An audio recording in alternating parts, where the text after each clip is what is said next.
नमस्कार दोस्तों, स्वागत है आपका हमारे चैनल स्टडी लाइफ पटना में। तो जैसा कि आप जान रहे हैं कि हमारा डेली का ग्रुप डिस्कशन चल रहा है। इसमें आज का जो टॉपिक है वो ज्योग्राफी का महाद्वीप है। ठीक है, ज्योग्राफी के महाद्वीप में कल हम लोग आधा किए थे। आज हम लोग एशिया महाद्वीप का आधा समाप्त कल कर लिए थे। एशिया महाद्वीप में आधा कुछ बचा हुआ है। ठीक है, तो एशिया महाद्वीप आज खत्म करेंगे। उसके बाद अफ्रीका चलेंगे, देखते हैं आज अफ्रीका खत्म होता है या नहीं। चलिए एशिया से हम लोग शुरू करते हैं। चलिए एशिया महाद्वीप में आइए। चार बार पांच बार करके रिपीट कीजिए मत, इसमें बहुत क्वेश्चन आप पूछता है। एशिया में खत्म होगा। एशिया महाद्वीप में आइए। एशिया महाद्वीप में चलिए बताइए, कल का रिवीजन कर लेते हैं एशिया के बारे में जो पढ़े थे। बताइए, एशिया शब्द की उत्पत्ति किससे हुई है? आंसू से। जिसका अर्थ क्या है? आंसू का अर्थ क्या है? आंसू से, जिसका अर्थ सूर्य। बताइए, उदित सूर्य। क्या है? उदित सूर्य। ठीक है, चलिए जो आंसू शब्द है वो कौन सी भाषा से है? हिब्रू भाषा से। आंसू शब्द कौन सी भाषा है? हिब्रू भाषा। कौन सी? हिब्रू भाषा। बताइए, जो एशिया है, एशिया सब बताइए कितने प्रतिशत क्षेत्र घेरे हुए हैं? 30%। कितने? 30%। और बताइए महाद्वीप और समुद्र में दोनों का कितना रेशियो है? 7-3। कितना? 7:3। बताइए, एशिया महाद्वीप में सबसे बड़ा पठार कौन सा है? अरब का पठार। यानी क्षेत्रफल की दृष्टि से पठार हाँ? ये तिब्बत का पठार। कौन सा? तिब्बत का पठार। नो, क्षेत्रफल की दृष्टि से तिब्बत का पठार। तिब्बत का पठार, यस। और ऊंचाई पे पामीर का पठार। कौन सा? पामीर का पठार। ठीक है, बताइए सबसे गहराई में मृत सागर, मरियानागढ़ सबसे गहराई में है। लेकिन अगर आपसे नदी से रिलेटेड पूछेंगे तो कौन सा? प्रशांत महासागर। ठीक है, चलिए बताइए सबसे बड़ा सबसे छोटा देश बताइए। मालदीव। मालदीव। एशिया का बात हो रहा है। कौन सा? मालदीव। एशिया का सबसे छोटा देश मालदीव। ठीक है, बताइए एशिया में घनत्व के दृष्टिकोण से सबसे बड़ा देश? सिंगापुर। कौन सा? सिंगापुर। एशिया का सबसे बड़ा लैंडलॉक्ड देश? कजाकिस्तान। दूसरा नंबर पे मंगोलिया। ठीक है, बताइए भारत, ये एशिया और यूरोप को कौन अलग करता है? एशिया और यूरोप को?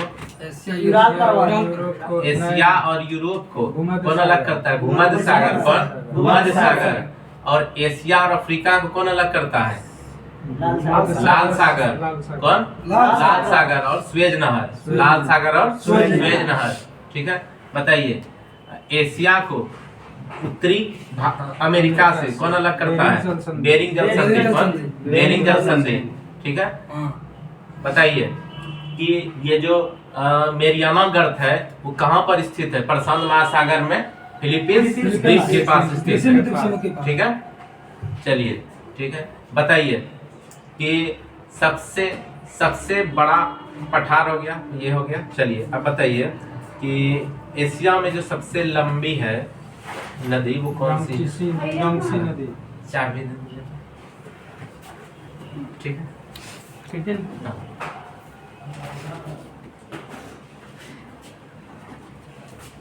एशिया में जो एशिया फिलीपींस द्वीप समूह के पास है। चलिए विश्व की सबसे गहरी जो झील है वो कौन सी है? बैकाल झील। विश्व की सबसे गहरी झील बैकाल झील। कौन सी? बैकाल झील। और सबसे बड़ी झील कौन सी है? कैस्पियन सागर। कौन सा? कैस्पियन सागर। ठीक है, अब सबसे गहरी पूछे तो बैकाल, सबसे बड़ी पूछे तो सबसे बड़ी झील कैस्पियन सागर। सबसे बड़ी झील कैस्पियन सागर। कैस्पियन सागर नाम से सागर है, लेकिन है ये क्या? झील है। क्या है? झील है। ठीक है, बताइए कि सबसे बड़ा प्रायद्वीप कौन सा है? अरब प्रायद्वीप। अरब प्रायद्वीप। कौन सा है? अरब प्रायद्वीप।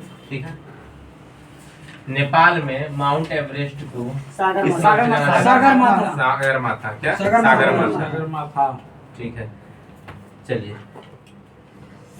एशिया में इधर ध्यान हाँ दीजिए। बोलिए। एशिया में विश्व की सबसे ऊंचाई पर स्थित खारे पानी की झील, जिसका क्या नाम है? अरे पानी की झील। पेंगोंग जी। पेंगोंग झील। पेंगोंग कौन सी? झील। पेंगोंग झील लद्दाख व तिब्बत में स्थित स्थित है। है। याद रखिएगा। एशिया का सबसे बड़ी खारे पानी का झील कौन सी है? पेंगोंग झील। पेंगोंग झील। कौन सी है? पेंगोंग झील। उसी झील के पास में युद्ध हुआ था। हाँ। ठीक है, थोड़ा लड़ाई झटपट हो गया था हल्का फुल्का चीन और भारत के बीच। ठीक है, हुआ था ना पेंगोंग लेक के पास ही ना। तो पेंगोंग लेक कहाँ पर है? लद्दाख व तिब्बत में स्थित है। लद्दाख व तिब्बत में स्थित है पेंगोंग लेक वहां तक फैला हुआ है। ठीक है।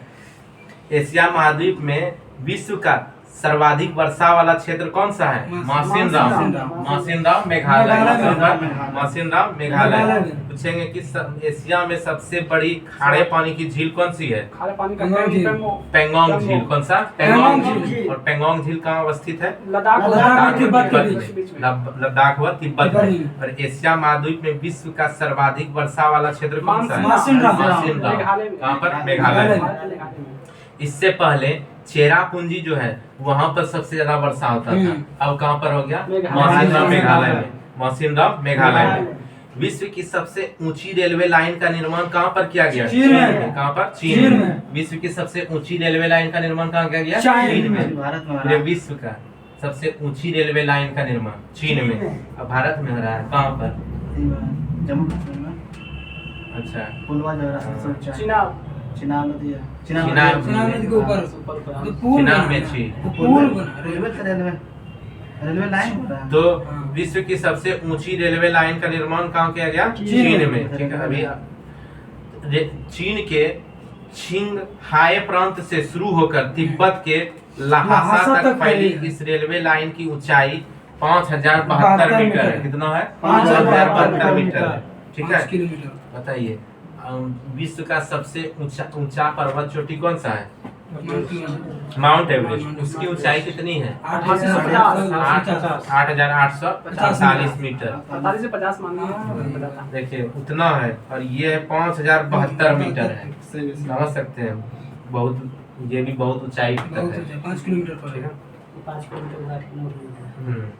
महावेली गंगा जो है वो श्रीलंका की सबसे सबसे लंबी नदी नदी है। है। पूछेगा महावेली गंगा। श्रीलंका की सबसे लंबी नदी कौन सी है? महावेली गंगा। महावेली गंगा। महावेली। महावेली कर दिया। महाबली गए थे श्रीलंका। बली जी गए थे जो। रामायण में हाँ। तो श्रीलंका की सबसे लंबी नदी कौन सी है? महावेली गंगा। कौन सी है? महावेली गंगा। श्रीलंका की सबसे लंबी नदी महावेली गंगा है। एशिया में विश्व का सबसे लंबा प्लेटफॉर्म कौन सा है? गोरखपुर। कौन सा? गोरखपुर। गोरखपुर। गोरखपुर में कहाँ पर? उत्तर प्रदेश। उत्तर प्रदेश। लेकिन याद रखिएगा अब जो है प्लेटफॉर्म बदल गया है। यहाँ हो गया। अब हो गया है हुबली। हुबली। ठीक है। बहुत बड़ा प्लेटफॉर्म बना। देखा मस्त भी है। हम लोग गए भी हैं। ठीक है। हुबली प्लेटफॉर्म हम लोग देखबे तरह तरह के जाते ठीक है। हैं। चलिए चलिए चलिए। इसकी लंबाई कितनी है? 1.3 किलोमीटर। 1.3 किलोमीटर। और हुबली का कितना है? 1.4 किलोमीटर। चलिए इससे नहीं पता है हमको। इससे पूर्व खड़गपुर सबसे लंबा प्लेटफॉर्म था। हाँ। पहले खड़गपुर था, अब गोरखपुर हो गया, उसके बाद हुबली हो गया। ठीक है। चलिए चीन क्या है? विश्व का सर्वाधिक मछली पकड़ने वाला देश कौन सा है? चीन। विश्व का सर्वाधिक मछली पकड़ने वाला देश कौन सा है? चीन। विश्व का सर्वाधिक मछली पकड़ने वाला देश चीन। कौन सा? चीन। ठीक है। और दूसरा स्थान पे जापान। कौन सा? जापान। विश्व में सबसे अधिक मछली पकड़ने वाला देश कौन सा? चाइना। दूसरा कौन सा है? जापान। दूसरा जापान। ना इंग्लिश आते हैं। विश्व का सर्वाधिक समाचार पत्र पढ़ने वाला देश कौन सा? हांगकांग। सब- विश्व का सबसे अधिक समाचार पत्र पढ़ने वाला देश हांगकांग। कौन सा? हांगकांग। ये सारा एशिया के बारे में हो रहा है और विश्व से रिलेट किया है। विश्व ठीक है। से, तो विश्व का सर्वाधिक समाचार पत्र पढ़ने वाला देश कौन सा है? हांगकांग। कौन सा? हांगकांग। अब विश्व का सर्वाधिक डाकघर वाला देश कौन सा? भारत। भारत। कहाँ पर? भारत। भारत में ही सबसे अधिक डाकघर डाकघर है। ठीक है। और सबसे अधिक कर्मचारी भी इसी में। न्यूज़पेपर कर्मचारी सबसे ज्यादा डाकघर में। हाँ। ऐसा ही ले लेता है नौकरी और इसमें। पंचायती में ऐसे हाँ, खाली नंबर चाहिए। बॉन्ड भी भरवाता है। 90% बस। पैसा भी पहले ले लेता है। 40-50 जैसे वैकेंसी आता है 600 महीने।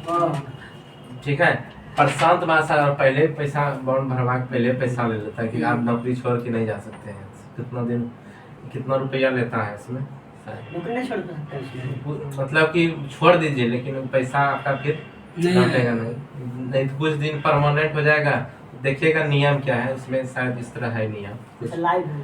ठीक है। नियम देख लीजिएगा, जानकारी ले लीजिएगा, पूरी जानकारी नहीं है। चलिए, प्रशांत महासागर में गिरने वाली जो एशिया की प्रमुख नदियां हैं वो कौन कौन सा है? सिक्किम और यांगत्से। देखिए, प्रशांत महासागर में गिरने वाली एशिया की प्रमुख नदी, यानी एशिया का जो प्रमुख नदी जो प्रशांत महासागर में जाके गिरता है, समझ रहे हैं? इसमें यांगो है, यांगो तो सबसे बड़ी नदी है। आमूर है, सिक्यांग है और यांगत्से सिक्यांग है, यानी कि सब चाइना वाला नदी है, ठीक है। जितना भी चाइना वाला मतलब कुछ नदी मतलब कि 4 नदी है वो कहाँ पर गिरता है? प्रशांत महासागर में। कहाँ पर? प्रशांत महासागर में। आर्कटिक महासागर में गिरने वाली एशिया की प्रमुख नदी कौन कौन सी है? लीना, ओबे, येनेसी, ठीक है। लीना, ओबे और येनेसी। और इसका मुहाना जो है शीत ऋतु में क्या जाता है? जम जाता है। जहाँ पर वो गिरता है इसका मुहाना शीत ऋतु में जम जाता है। कौन कौन सा नदी का? लीना, ओबे और येनेसी। ये कहाँ पर गिरता है? आर्कटिक महासागर में। कहाँ पर? आर्कटिक महासागर, ठीक है। भूमध्य सागरीय जलवायु के एशियाई देश, देखिए भूमध्य सागरीय जलवायु का एशियाई देश कौन कौन सा है? Cyprus, Jordan, Turkey, Israel, Lebanon. तो भूमध्य सागरीय जलवायु के एशियाई देश कौन कौन से हैं? Cyprus, Jordan, Turkey, Israel, Lebanon. ये समझ रहे हैं? भूमध्य सागरीय जलवायु के एशियाई देश, यानी कि भूमध्य सागरीय जलवायु वहाँ प्रभावित करता है वैसा देश। तो साइप्रस को प्रभावित करता है, जॉर्डन को प्रभावित करता है, टर्की को, इजराइल को, लेबनान को। ये सब देश को भूमध्य सागरीय जलवायु परिवर्तन से रिलेटेड ये सब एशियाई देश है, ठीक है। अब चलिए माउंट एवरेस्ट से संबंधित कुछ तथ्य फिर देखेंगे कि एवरेस्ट की स्थिति कैसी है, फू दोरजी क्या है, कामी रीता शेरपा कौन है, इस सब के बारे में हम लोग देखेंगे, जो कि बहुत ही इम्पोर्टेंट है, मेन चीज है। ये सब लोग एशिया से संबंधित है, ठीक है। ये सब तथ्य एशिया से संबंधित है जो कि इम्पोर्टेंट आपको मिलेगा। तो माउंट एवरेस्ट से संबंधित तथ्य देख लेते हैं। तो माउंट एवरेस्ट का नाम तत्कालीन भारत के महासर्वेक्षक सर जॉर्ज एवरेस्ट के नाम पर पड़ा। तो पूछेगा कि सर जॉर्ज एवरेस्ट जो थे वो पेशा से क्या थे? महासर्वेक्षक थे। कौन से थे? महासर्वेक्षक। क्या थे? महासर्वेक्षक। और इन्होंने ही क्या किया था? माउंट एवरेस्ट के अवस्थिति का पता लगाया, ठीक है, यहीं पर अवस्थित है। तो माउंट एवरेस्ट की अवस्थिति का पता किसने लगाया था? Sir George mountain Everest, sir George Everest. इन्हीं के नाम पर क्या पड़ा? माउंट एवरेस्ट, ठीक है। वो क्या थे? महासर्वेक्षक थे। वे 1830 से 1843 तक भारत के महासर्वेक्षक रहे। भारत के महासर्वेक्षक भी रह चुके हैं एवरेस्ट जी, ठीक है, 1830 से 1843 तक। और विगत में माउंट एवरेस्ट को चोटी 15 कहा जाता है। मतलब कुछ समय पहले विगत में माउंट एवरेस्ट को क्या कहा जाता था? चोटी 15। माउंट एवरेस्ट को पहले क्या कहा जाता था? चोटी 15। क्या कहा जाता था? चोटी 15, चोटी 15। एवरेस्ट की स्थिति देखिए, देशांतर में 86 डिग्री 55 मिनट 40 सेकंड पूर्व, व अक्षांश में अगर लेंगे तो 27 डिग्री 59 मिनट 16 सेकंड उत्तर, ठीक है। पर्वतमाला के आसपास के विभिन्न स्थलों के औसत मापन द्वारा 1954 में माउंट एवरेस्ट का ऊंचाई कितना था? 8,848 मीटर। अभी जो है 8,848.46 ठीक है मीटर आंकी गई है, ठीक है। तो उस समय जो आंकी गई थी, अभी जो हम लोग अभी तक चल रहे थे, 1954 में आंकी गई थी 8,848 मीटर। तब 1954 में आंकी गई थी, ठीक है। अब देखिए, नेशनल जियोग्राफिक सोसाइटी ने जीपीएस उपग्रह के उपयोग से ये 5 मई 1999 को एवरेस्ट की ऊंचाई कितनी बताई थी? 8,850 मीटर होने की पुष्टि है। ये सब इतना इम्पोर्टेंट नहीं है गुरुजी। जब से भाई आएगा माउंट एवरेस्ट 8,848 छोड़ दीजिए, इतने बोलिएगा। हाँ तो है, ठीक है। चलिए ये देखिए, तीसरा ध्रुव, फिर इसे पृथ्वी का तीसरा ध्रुव कहा जाता है। माउंट एवरेस्ट जो है वो तिब्बत को कोमोलंबा और तथा नेपाल में सागर माथा कहते हैं, ठीक है। सागर माथा मतलब क्या होता है? ब्रह्मांड की देवी। ब्रह्मांड की माता माता। यानी पूरे पूरा एकदम पूरे यूनिवर्स ब्रह्मांड का का माता माता। मतलब सागर माता। हम्म। ठीक है। अब बर्फ की देवी मतलब कोमोलंबा। कोमोलंबा। तिब्बत में माउंट एवरेस्ट को क्या कहा जाता है? कोलोलंबा। कोलोलंबा। क्या? कोलोलंबा। क्या? कोलोलंबा यानी बर्फ की देवी। तिब्बत में क्या कहा जाता है? कोलोलंबा। कोलोलंबा। और नेपाल में क्या कहा जाता है? सागर माता सागर यानी माता। ब्रह्मांड की माता। हम्म। ठीक है। इसे पृथ्वी का तीसरा ध्रुव भी कहा जाता है। माउंट एवरेस्ट को क्या कहा जाता है? पृथ्वी पृथ्वी का का तीसरा तीसरा ध्रुव। ध्रुव। तो माउंट एवरेस्ट का हम देख लिए 3-4 नाम। माउंट एवरेस्ट, कोलोलंबा तिब्बत में कहा गया तिब्बत यानी में। कि बर्फ की देवी। देवी। फिर सागर माता यानी ब्रह्मांड की माता। फिर पृथ्वी का तीसरा ध्रुव।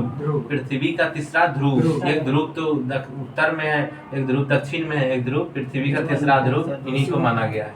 इसको इसको माउंट एवरेस्ट। ठीक है। माउंट एवरेस्ट सबसे पहले याद रखिएगा, सबसे पहले कौन एडमंड माउंट एवरेस्ट की चोटी पर पहुंचे थे? एडमंड कौन? हिलेरी। एडमंड हिलेरी और तेंजिंग तेंजिंग नोर्गे। एडमंड हिलेरी और तेंजिंग तेंजिंग नोर्गे। नोर्गे। एडमंड हिलेरी और तेंजिंग नोर्गे 1953 में। एडमंड हिलेरी और तेंजिंग नोर्गे। तेंजिंग और याद रखिएगा एडमंड हिलेरी कहाँ के थे? एडमंड हिलेरी न्यूजीलैंड एगो जापान के थे ना। न्यूजीलैंड के जापान। ठीक है।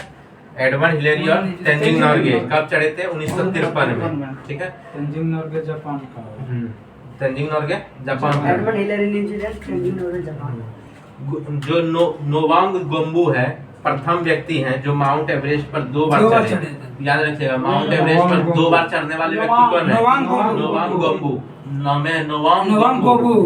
नोवांग गोम्बू 2 बार चढ़े थे। नोवांग गोम्बू। ठीक है। पहली बार 1 मई 1963 ईस्वी में वो पहली बार चढ़े थे नोवांग गोम्बू। ठीक है। अमेरिकी अभियान के दल के साथ चढ़े थे नोवांग गोम्बू। भतीजा है तो कहेंगे ठीक है। कि बाबूजी चाचा एक बार गए हम 2 बार जाएंगे। तो किसके भतीजा है? नॉर्गे के। तेंजिंग नोर्गे के। ठीक है। और दूसरी बार चढ़े थे 65 में 20 मई 1965 में भारतीय अभियान के दल के साथ। ठीक है। एक बार अमेरिका के दल के साथ, एक बार भारतीय अभियान के दल के साथ। ठीक है। कौन? नोवांग गोम्बू। और नोवांग गोम्बू जो है वो तेंजिंग नोर्गे के भतीजा है। ठीक है। तेंजिंग नोर्गे पहली बार चढ़ चुके थे। एडमंड हिलेरी और तेंजिंग नोर्गे 1953 में। फिर ये चढ़ गए 1963 में, 1965 में 2 बार। ठीक है। आगे चलिए 10 साल बाद फिर ये अपने चचा से पूछ के एकदम चाचा सारा कैसे चल रहा? जिस विटकर यानी कि जिम विटकर जो थे वो प्रथम अमेरिकी हैं जिन्हें 1 मई 1963 ईस्वी में माउंट एवरेस्ट पर चढ़ने में सफलता प्राप्त हुई। कौन थे? Gym Whittaker. जिम विटकर सबसे पहले अमेरिकी थे जो माउंट एवरेस्ट पर चढ़ने में सफलता प्राप्त की। ठीक है। कौन थे? Gym Whittaker. कौन थे? Gym Whittaker. और जुंको तेवई जो थे वो पहली महिला है जो एवरेस्ट पर चढ़ी थी। जुंको तेवई कौन है? जापान से जो पहली महिला है। ठीक है। हाँ, जुंको तेवई। ठीक है। एक एडमंड हिलेरी और तेंजिंग नोर्गे जिसने माउंट एवरेस्ट पर चढ़ी महिलाओं में जुंको जुंको तेवई। कौन? Junko Junko तेवई। ठीक है। और पूछेगा कि एडमंड हिलेरी और तेंजिंग नोर्गे ये पहले थे 1953 में। और 1963 में कौन चढ़े? उनके उनके भतीजा भतीजा गोम्बू। गोम्बू। ठीक है। नोवांग गोम्बू। गोम्बू कब चढ़े? 63 और 65 में। और 63 में ये जिम विटकर चढ़े थे। और जिम विटकर कहाँ के थे? अमेरिका के। के। और जुंको तेवई कहाँ के थे? जापान के। 1975 में। और ये 1975 में चढ़े थे। जुंको तेवई पहली महिला थी। ठीक है। और बछेंद्री पाल जो है पहली भारतीय महिला थी जो 1984 में चढ़ी थी। कब? 1984 में। 1984 में राकेश साथ में गए थे ऊपर। हाँ, ठीक है। 2 बार चढ़ा लगना है। राकेश शर्मा को गए। संतोष यादव 2 बार। संतोष यादव 2 बार। चलिए आगे। हु दोरजी जो थे, कौन? हु दोरजी दोरजी। वो प्रथम व्यक्ति थे जो कि 1984 को बिना ऑक्सीजन के माउंट एवरेस्ट पर चढ़ने में सफलता प्राप्त की। ठीक है। याद रखिएगा ट्रिक है कि उनके पास इतना फूके था कि दौड़ के चढ़ गए। ठीक है। हु दोरजी बिना ऑक्सीजन के। बिना ऑक्सीजन के चढ़ गए। ऑक्सीजन के।